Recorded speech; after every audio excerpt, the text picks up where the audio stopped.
So hello students, my name is Sadhav and I welcome all of you to your channel सात्विक study. सात्विक study पर एक बार फिर से आप सभी स्टूडेंट्स का हार्दिक स्वागत है। आज की इस वीडियो में मैं डिस्कस करूंगा इसी चैप्टर का सॉल्व्ड एग्जाम्पल नंबर 5। तो चलिए फिर इसका सोल्यूशन शुरू करते हैं। जैसा कि स्टूडेंट्स आप अपनी स्क्रीन पर क्वेश्चन देख पा रहे होंगे, यहाँ पर हमें क्वेश्चन में बोला गया है कि इस क्वाड्रेटिक इक्वेशन के हमें रूट्स कैलकुलेट करने हैं।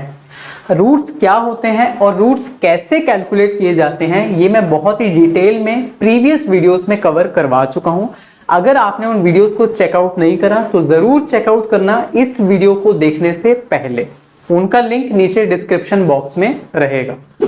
हमें इस क्वाड्रेटिक इक्वेशन के रूट्स निकालने हैं। रूट्स का मतलब होता है x की वो वैल्यूज जिनके लिए ये क्वाड्रेटिक इक्वेशन सेटिस्फाई हो जाए, मतलब लेफ्ट हैंड साइड और राइट हैंड साइड की वैल्यूज बराबर आ जाएं।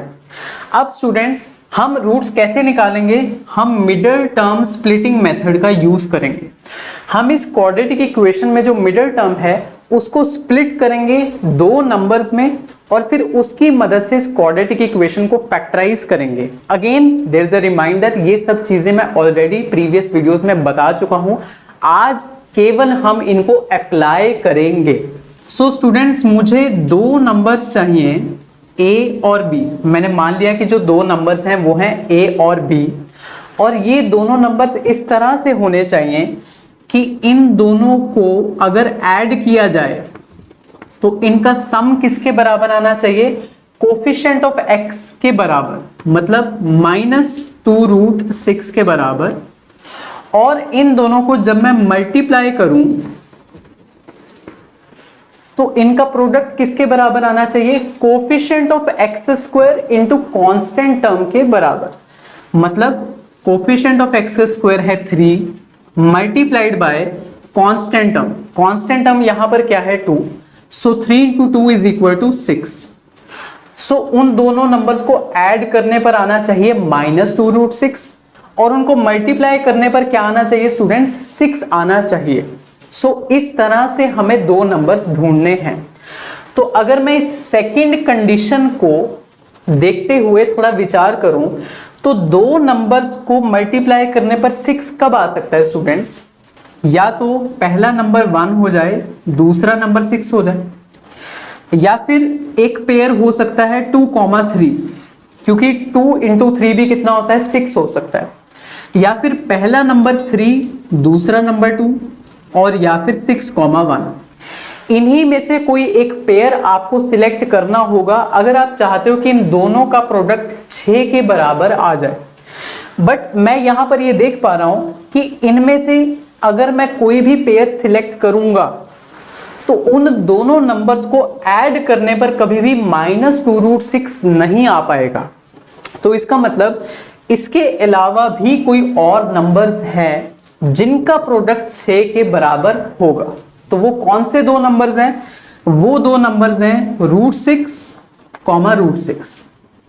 मुझे पता है स्टूडेंट्स कि √6 और √6 का प्रोडक्ट किसके बराबर होगा? 6 के बराबर होगा। और इन दोनों नंबर्स की हेल्प से मैं यहां पर -2√6 भी जनरेट कर सकता हूं। कैसे जनरेट कर सकता हूं? अगर मैं दोनों नंबर्स के आगे एक नेगेटिव साइन लगा दूं। अगर मैं यहां पर a की वैल्यू ले लूं -√6 और b की वैल्यू ले लूं अगेन -√6, तो अगर मैं इन दोनों नंबर्स को ऐड करूंगा तो -2√6 आएगा और इनका प्रोडक्ट 6 के बराबर आएगा। मुझे मेरे दो नंबर्स मिल गए। अब मैं इस मिडल टर्म को दो एंटिटीज में ब्रेक कर सकता हूं बहुत इजीली। हम यहां से स्टार्ट करते हैं स्टूडेंट्स।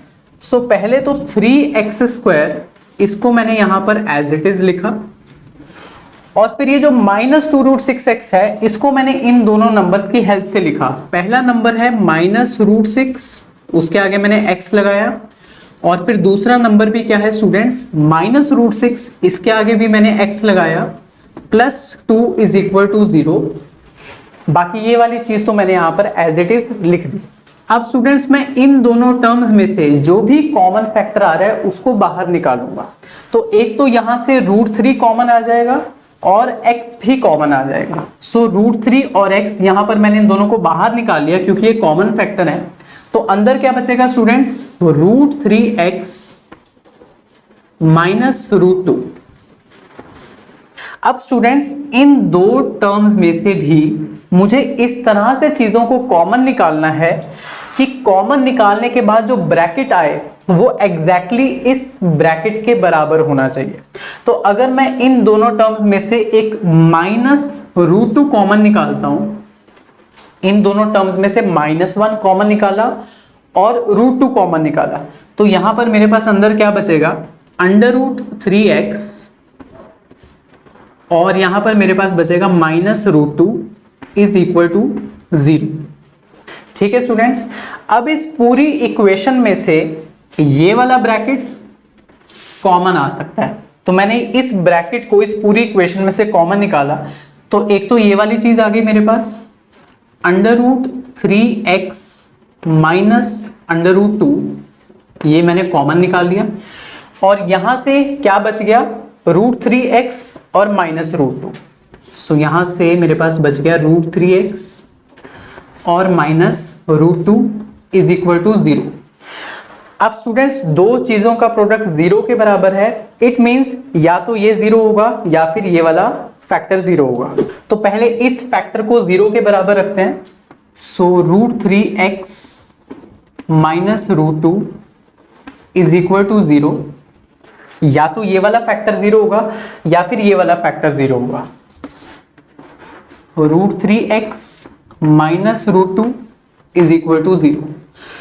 सो यहां से मेरे पास x की वैल्यू क्या आ जाएगी स्टूडेंट्स, √2/√3, और यहां से भी मेरे पास x की वैल्यू क्या आ जाएगी स्टूडेंट्स, √2/√3। सो ये मेरे पास दो रूट्स आ चुके हैं इस क्वाड्रेटिक इक्वेशन के, x इज इक्वल टू √2/3 और दूसरा वाला रूट भी क्या है, x इज इक्वल टू √2/√3। मैं इसको स्टूडेंट्स यहां पर ऐसे भी लिख सकता हूं, अंडर रूट के अंदर 2/3 ऐसे एक साथ भी लिख सकता हूं। सिमिलरली इन दोनों को भी मैं एक ही स्क्वायर रूट के अंदर डाल सकता हूं। सो स्टूडेंट्स आप यहां पर ये नोटिस कर पा रहे होंगे कि ये जो दोनों रूट्स हैं ये आपस में एग्जैक्टली सेम है। और मैंने आपको ये प्रीवियस लेक्चर्स में बताया भी था कि किसी क्वाड्रेटिक इक्वेशन के दो रूट्स बराबर भी आ सकते हैं। सो ये वही वाला सिनेरियो है जहां पर कि क्वाड्रेटिक इक्वेशन के दोनों रूट्स बराबर आ रहे हैं। सो इस पर्टिकुलर क्वाड्रेटिक इक्वेशन के दो रूट्स कौन कौन से हैं, पहला रूट है √2/√3 या फिर आप इसको बोल सकते हो अंडर रूट के अंदर 2/3, और दूसरा रूट भी क्या है, √2/3। अब इसके आगे हम देखेंगे नेक्स्ट वीडियो में।